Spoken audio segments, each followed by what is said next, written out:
What's up, Grizzlies fans? Back for another episode of the Coaches Show, episode 2 of the 2025-2026 season. I'm Josh Bartosik, joined alongside assistant coach Brandon, a.k.a. Bub Ratzloff. First of all, Bub, how you doing today? I'm doing great. Thanks for having me on today, Josh. How are you? Doing fantastic, absolutely. So you played in the NA3 back in 2017 and 2018. How does that experience help you as a coach? Yeah, it's a great question. I think the biggest thing is I know what it takes to advance out of this league. And so the biggest thing for me is instilling that developmental mindset to the players and really forcing each guy to think about it as getting 1% better every day. Because I approach practice in this league and I brought my best effort. I really worked on the little details in the game. And from that, I got the opportunity to commit to one of the top colleges in Division III in the nation. So it's really all about the mindset and how you approach the game at this level. The league gets a bad reputation sometimes in a negative connotation from certain players. And so the biggest thing is this is a great league. It's a great developmental league. And so the biggest thing is just to approach every day as getting 1% better every day. Yeah, I mean, you are one of the most positive guys, I think, that people would say. I think Appreciate that. People said the same thing about your dad a little bit, too. You guys coached together out in Alaska. So what was it like coaching with him? And then in the exhibition game against Minnesota, you guys were coaching against each other. So what was that like, too? Yeah, it was definitely different. You know, my dad coached me ever since I was 3 years old, all the way up through high school. So, you know, I know his coaching approach, and being able to share the bench with him in Alaska was a very special moment. Just seeing how he interacted with his players and what he brought to the table every day, whether it was at practice or game, you know, the inspirational piece there. And then going against him, that's something I'll never forget too. A little bit different, you know, we respect each other's teams, obviously, and the biggest thing is we just wanted to see growth from our teams from night to night, and I think both ways we did that. So it was overall a success and a great time.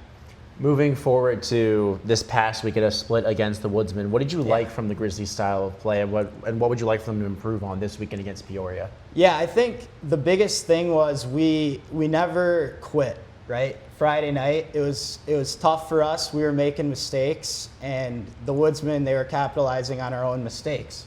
And the positive of that is we never quit. We played hard till the end. Our forecheck looked really good. We were applying pressure, and we were getting a lot of pucks to the net. I think we outshot them both nights. And so that's always a positive thing to see. Now we just need to capitalize on more chances. And the thing that we need to improve on most is communication. You see it Friday, we weren't communicating, we weren't identifying roles, and that led to confusion and it led to breakdowns. So something we want to see the boys take in the right direction is communicating more and making sure that everyone's on the same page.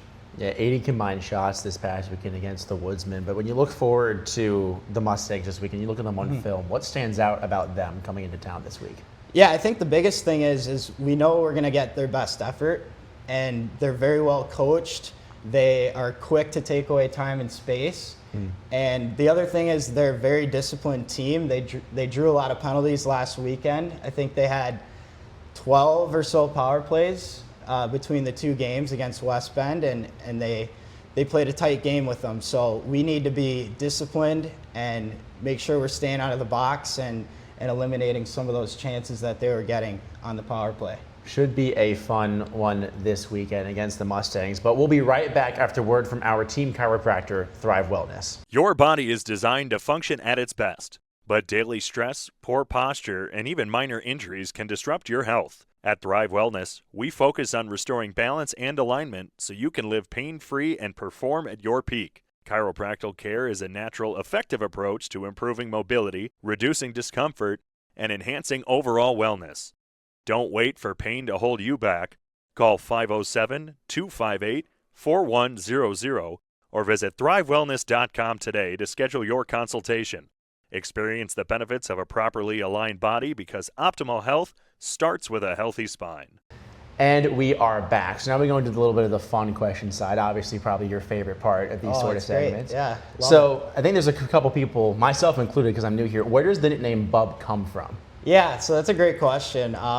It started all when I was a baby, and my grandpa, he had just given me the nickname Bub, and it stuck around. There's nothing too special about it, but my whole family, they call me Bub. They never call me Brandon, so it's pretty funny. And the boys call me Bub, and I respond to it. I love it, and I like to think of it as my first name now. It's just been used so much. Yeah, there you go. Well, speaking of nicknames, which player on the Grizzlies so far do you think has the best nickname early on in the season? Oh boy, I've heard a lot of new nicknames this year. Some nicknames I don't know if I can repeat, but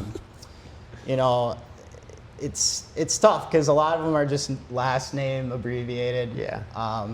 But I don't know. I'm gonna go with a nickname that I came up with, Jules for Julian. There you go. Yeah. Sometimes so- you gotta take all the credit for yourself. too, Yeah, sometimes. exactly. Yeah, exactly. Yeah. It's a good one. Yeah. It's a good one. Thank you. I appreciate that. Yeah, absolutely. Anytime, Bub. Anytime. And then sticking with the theme of the Grizzlies, which player so far do you think has the best chirps on the team? There's some good ones out Oh there. boy. Yeah, we like to chirp. That's for sure. I gotta go with Decker. He's always running his mouth, maybe a little bit too much at times, but he's always got a chirp and at the right time. So I go with Decker. It's what you need sometimes. Yeah. He was great on the Simmons session we did the other day. Really, Yeah, he was really good. Yeah, Was- he didn't was chirp good. me in there, which I'm happy to say. But out of you, Marty, and Bob, which one are you scoring first in a shootout? Oh man, No bias I mean, whatsoever. No bias whatsoever, but it's me. I think I've got the hands for it and that natural scoring ability. The natural scoring ability. You were even- pretty good back in your day. I was, I'd like to think so. So I got to go with myself, and Bob's a close second. Yeah, there you go. I mean, it's like a taste, mindfulness sort of thing. You're very humble about it. Yeah. Yeah. All right. Do you have a favorite road trip out of all the places in NA3 so far? I always enjoy going to Alexandria. I know they're not in our division, but they have a great barn, a great atmosphere, and it's always a really tight game when we go there. So I'd probably say Alexandria. It's not too far, too. So it's a good balance of distance and overall atmosphere, for There you sure. go. There you go. Do you have a favorite Grizzlies memory so far? Oh, yes. 2 years ago, when we were at home against Mason City, we were trailing the game 6-3 with 3 minutes left in the third. And little by little, we kept scoring, and we forced overtime. So seeing that comeback, we eventually won the game in overtime 7-6. So it was amazing to see our guys not quit and just do the impossible, really.